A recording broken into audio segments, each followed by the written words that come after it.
Good morning, class. May I request everyone to please stand for our prayer? And in the Father, the Son, and the Spirit, Amen.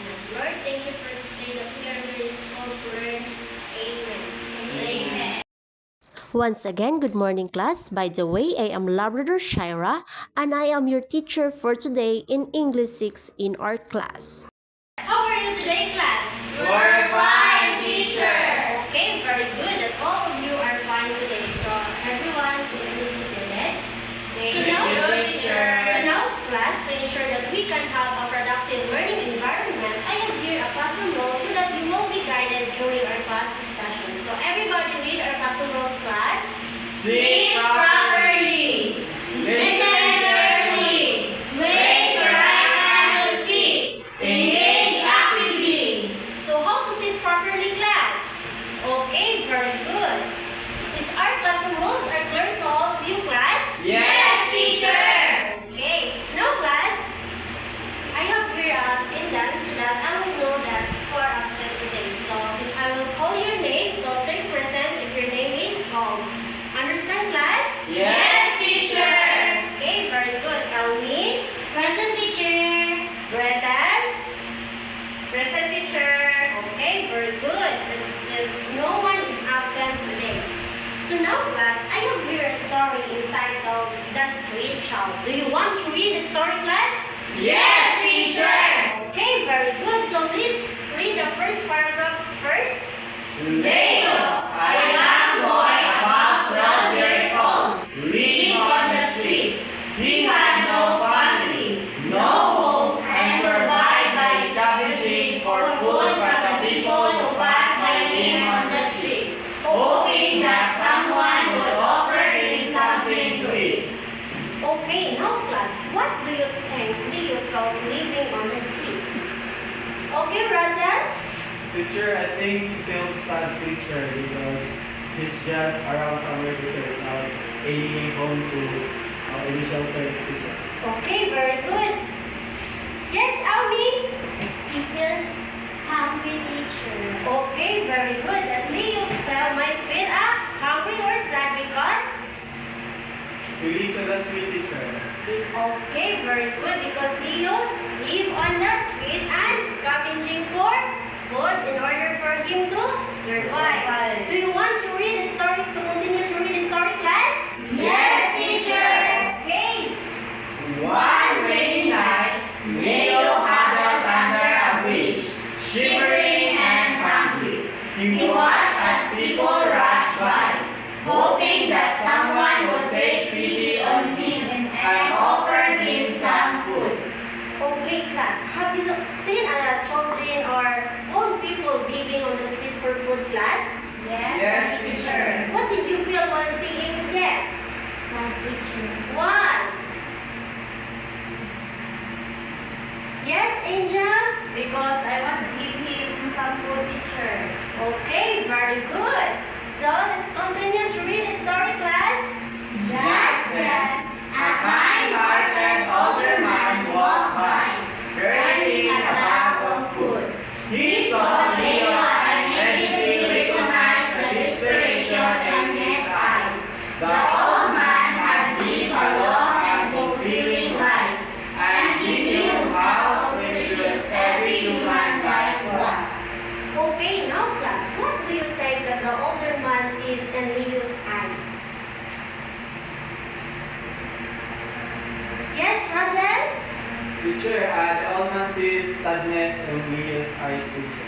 Okay, very good. The old man sees Leo's eyes the sadness or the hungry because Leo live on the street and wants food in order for him to Survive. to survive. Now class, did you experience to receive kindness from someone? Yes, In teacher. what way? Can you share to our class? Okay, yes, Razel? Teacher, sometimes teacher when I see my classmates without any food teacher, I share something for them teacher and I give them something. Okay, very good. That you, Razel, also have that kind of personal experience that you also receive a kindness or give to kindness for someone. Okay, and that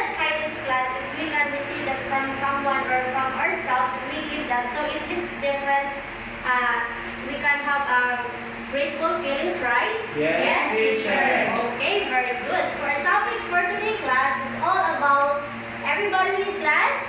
Making connections between information, views, and personal experiences. Everybody read our objectives that we need to attain at the end of this lesson.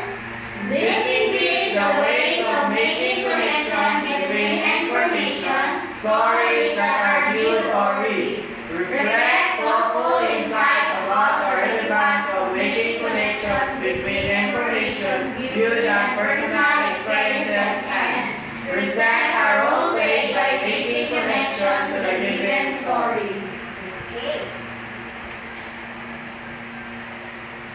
So now, class, did you have idea about what is making connection?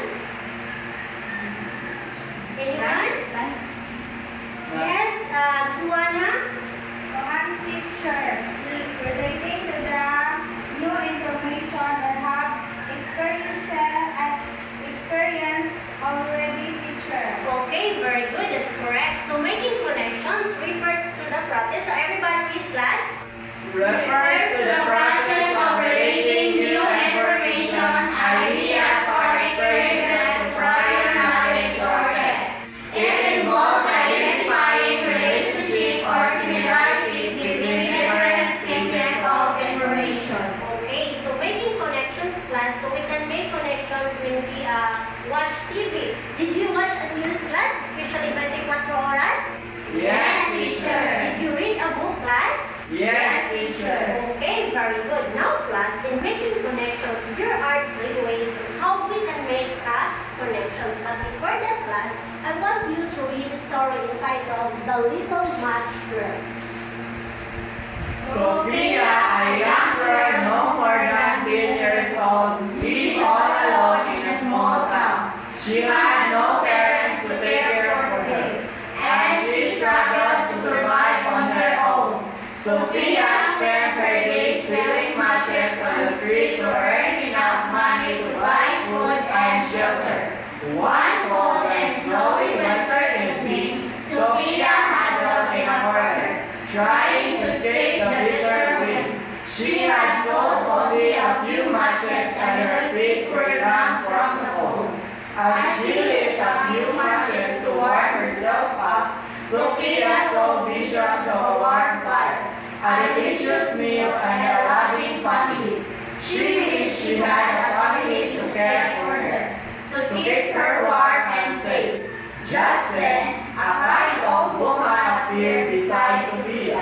She wrapped Sophia in a warm blanket and took her to her cozy little house. Sophia felt the warmth of the fire and the love of the old woman. The old woman gave Sophia a hot meal and a warm bed. Sophia felt safe and loved for the first time in a long time. Okay, did you understand the story, class? Yes, teacher. Okay, very good. So now, class, in making connections, we can make connections between everybody read class. Thanks to text, thanks to self, thanks to world. Okay, so we have the text to text, text to self, and text to world. So now, class, let us know first what is text to text. So, did you have any idea about what is text to text, class? None, teacher. Okay, none. So text-to-text connections refer in connecting ideas, themes, or information from one text to another. So now, class, based on the story that you read a while ago, which is entitled The Street Child, and the story that you read earlier, which is entitled The Little Match Girl, how are the main characters in both stories, class, alike?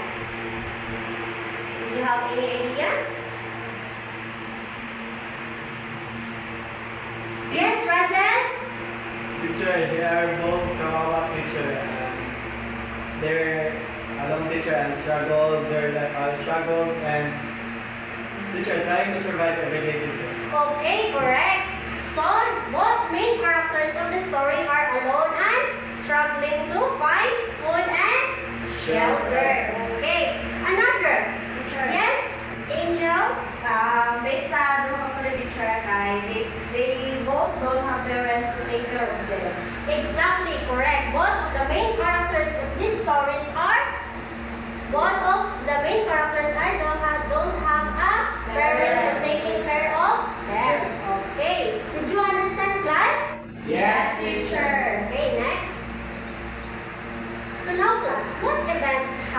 in both stories, as we read a while ago.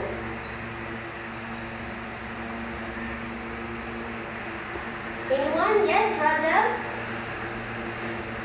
Teacher, both of them teacher have to find food for them.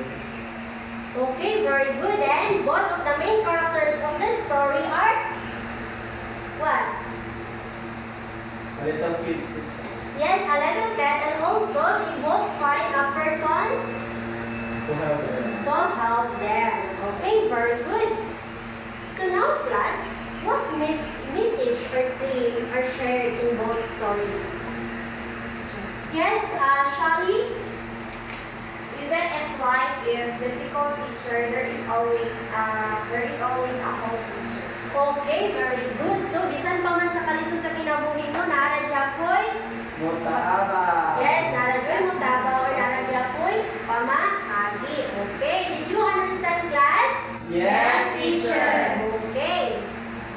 Now, class, let us proceed to text to sound. But before that, class, in text to text, so both of these stories have shared their similarities or their theme, Yes, teacher. and also their ideas in the same stories, and that is text to text on how we can mapansin na to kung nakaba siya kapareha ko, especially when we read a book, then we can remind something na of what we read in the present, then we can remind something that we read in the past. Okay, now class, let us proceed to text to self. So everybody, class, please read the text to self. Connections refer to connecting ideas, themes, or information from a text to one's own personal experiences or feelings. Okay, did you try to read the story, class? Yes, teacher. Did you felt something while reading the story? Yes, teacher. Okay. Based on the story that you read a while ago, class, on the title, The Story of the Little Match Girl, how does the story make you feel while you are reading? Yes, Elmi? The story makes me feel sad. Why, Elmi? Kaya pareha silang bitong teacher. Okay, based on the story of the Little Match Girl, the Little Match Girl needs to sell something in order for her to buy food. Okay, very good. So now, class, have you ever experienced a similar to the Little Match Girl, especially the way she did in order for her to survive? No. No? Yes, teacher. Did you not experience to sell any or example candies just to support your family financial? No, teacher. Okay, no. So now, class, we will proceed. Have you also experienced class being alone or being isolated in one moment of time, especially you are distanced accidentally by your mother in the mall? Did you experience that, class? My brother, teacher. How does it feel, Razel? Teacher, during that time, teacher, my brother told me, teacher, that she feels sad, teacher, because he feels sad, teacher, because she lost somewhere, teacher, and he don't know where we are. Okay, very good. And that thoughts covered him in his mind. Yes, And that is text to self because we can feel the emotion based on the story and to relate our personal Experiences. So, did you understand the text to self, class? Yes, teacher. Okay, let's proceed to text to world. So everybody please read the text to world, class. Connections refer to connecting ideas, themes, or information from a text to a broader social issues, cultural and global context. Okay, in text to word class, so especially when we are reading a book or especially when we watch a news, we can relate the information from the news, which these are the happening in our community or society, especially when there's a COVID-19, an earthquake. So did you experience that, class? Yes, teacher. Okay, very good. Now, class, based on the story that you read a while ago, which is the Little Match Girl, what struggle that the Little Match Girl relates a real world situation today as she sells matches in the street in order for her to survive? Yes, Razel? teacher, just like what we experienced in the story, teacher, there are also a lot of kids in our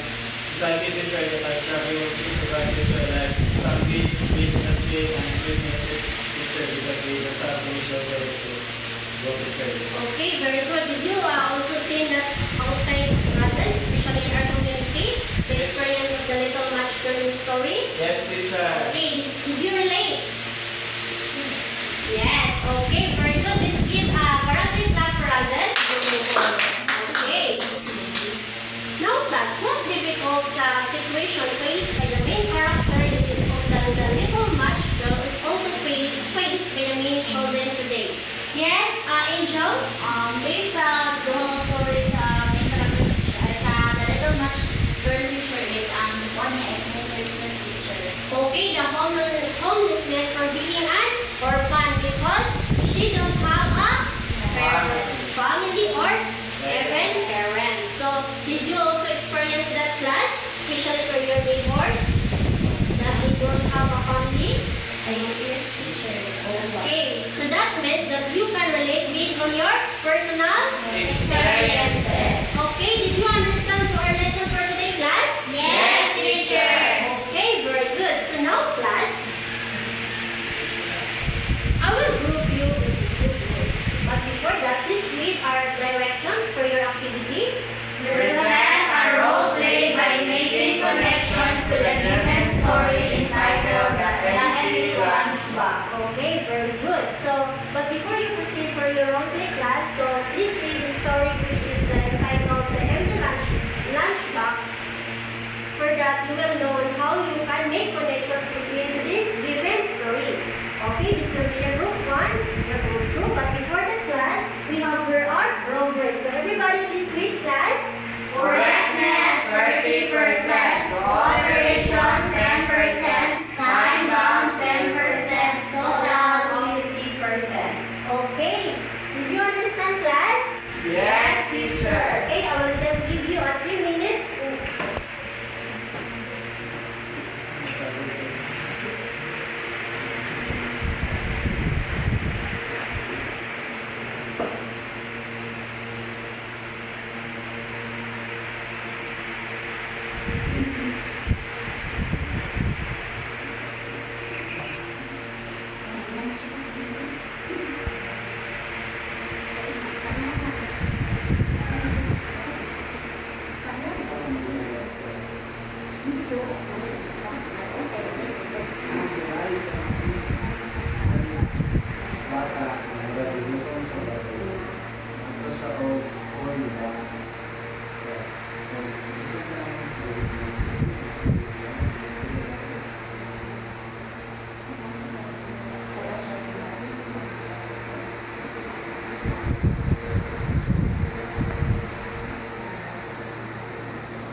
Are you done, class? Yes, teacher.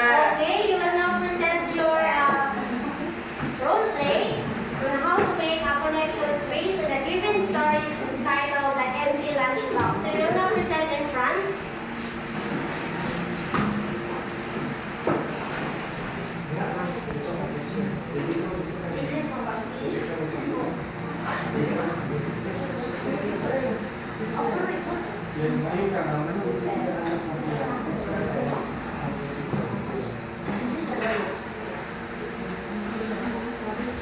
Good morning, class. Good morning, teacher.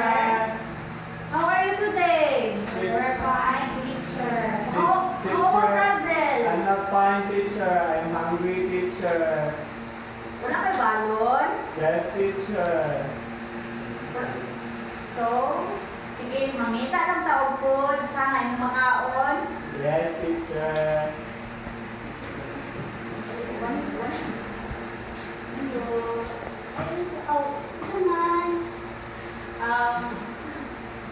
Ma'am, dessert ko ang ito na. Oh, okay. I have here 2 pieces of lunchbox then I give that to you. Thank you, ma'am. Ma'am. Thank you, ma'am.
personal information like there's and also when we understand it properly, so we can avoid a misunderstanding in the information that we read. So we can avoid a fake news.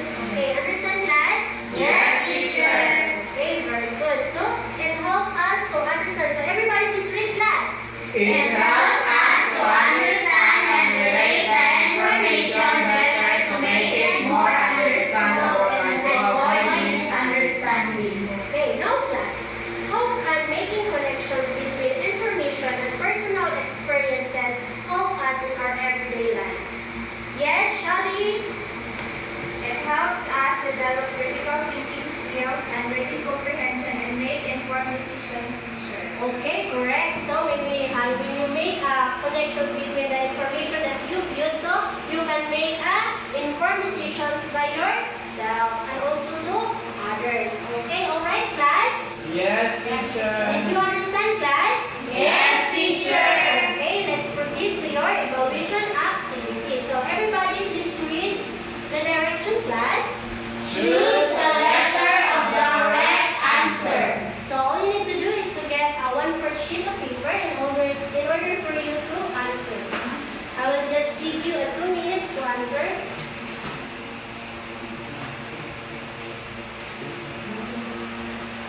Okay, are you done, class? Yes,